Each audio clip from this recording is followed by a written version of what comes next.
Përshëndetje të nderuar miqtë e mi. Sot pranë jush do të vi me një rrëfim të tmerrshëm.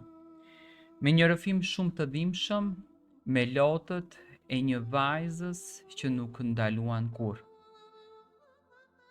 Ajo ka përjetuar një dramë që pas të gjitha bisedave në fakt që unë i kam patur për ta ndarë këtë histori me ju, ishte shumë e vështirë që ta bindi që edhe anonime ta tregon historinë e saj.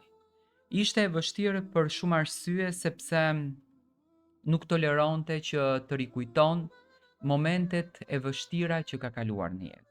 Nuk lejonte që të kujton dramën që ka kaluar në jetë. Për të ishte shumë e rëndë e gjithë jeta që kishte bërë, por ajo ma besoi rrëfimin e saj ndoshta për të ndihmuar vajzat e tjera të cilat janë në këtë rrugë. Unë jam një grua e rritur sot. Kam jetuar shumë larg vendlindjes sime. Në një qytet të vogël ku të gjithë njiheshin me njëri tjetrin. E ku dhimbja ime shihej pas mureve të një shtëpie që prej jashtë dukej shumë normale. Por brenda ishte një fer i gjallë. Sot jetoj në Shtetet e Bashkuara të Amerikës. Jam e martuar, kam një jetë të qetë edhe tepër të sigurt.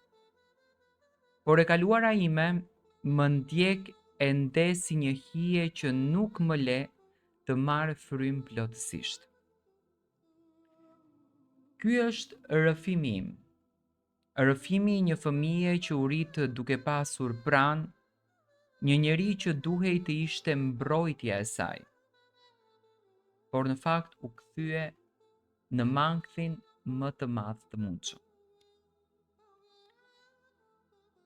Nuk mbaj mend asnjë ditë të fëmijërisë sime pa lot, pa ulërima, pa heshtjen e frikshme të nënës sime që mbëlidhte dhëmbët. Mbyllte shpirtin edhe na merrte në krah mua dhe motrën time, që të mos e dëgjonim babin duke shpërthyer në dhunë. Babi im ishte i varur nga alkooli, që para se unë të lindja. Shtëpia jon kishte më shumë shishe bosh se bukë në tavolinë. Në fillim ishte bixhozi, pastaj ishin borxhet, pastaj filluan shantazhet nga njerëzit të cilëve u detyrohej para. Edhe babi u bë edhe më i dhunshëm. Çdo natë kthehej i dehur, çdo natë zëri i tij trondiste muret e shtëpisë.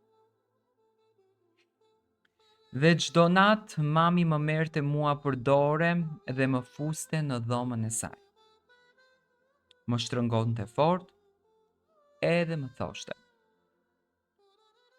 "Mos u frikso, dashuria ime. Mami është këtu për ty."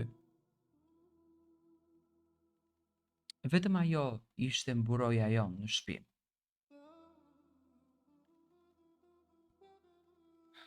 Unë isha ende fëmijë kur fillova ta kuptoj që babi nuk ishte thjesht i dhunshëm, ishte i errët, i humbur, i rënuar, nuk e donte askënd, madje as veten e tij.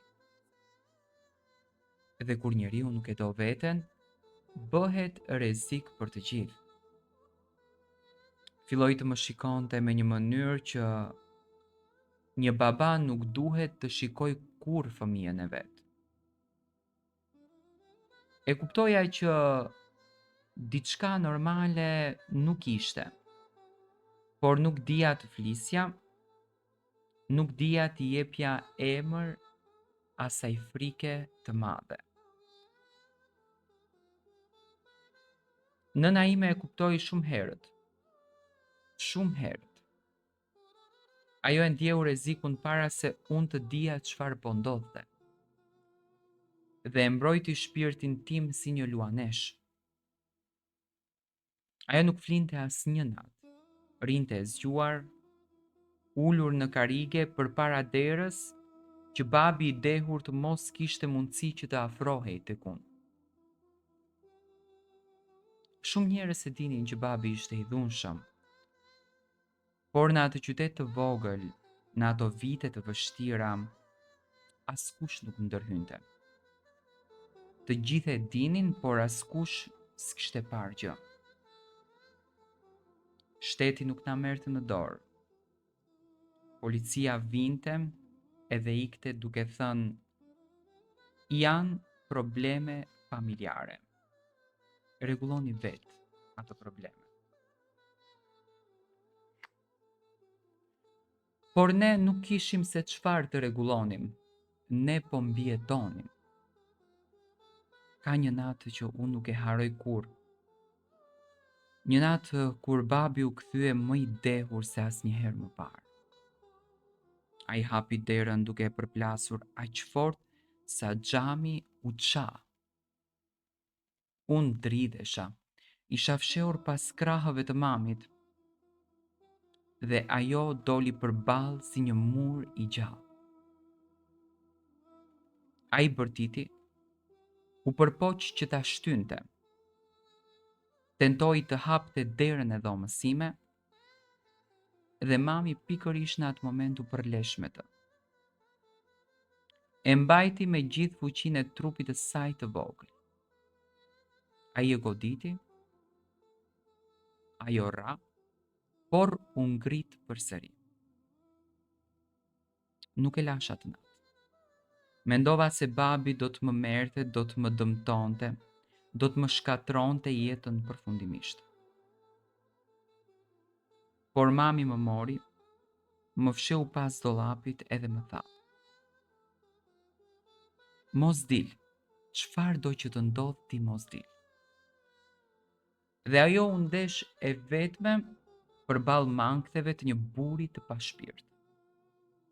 Ajo natë ishte nata kur e kuptova se mami nuk ishte thjesht një nën, ajo ishte ëngjulli i mbrojtës. Ne nuk mund të iknim, e gjithë lagja dinte kush ishte babi, por askush nuk ndërhynte. Në ato vite s'kishte qendra sociale, s'kishte mbrojtje për gratë, s'kishte asnjë gjë. E frikshme për e vërtet, shpëtimi ynë ishte vdekja e tij.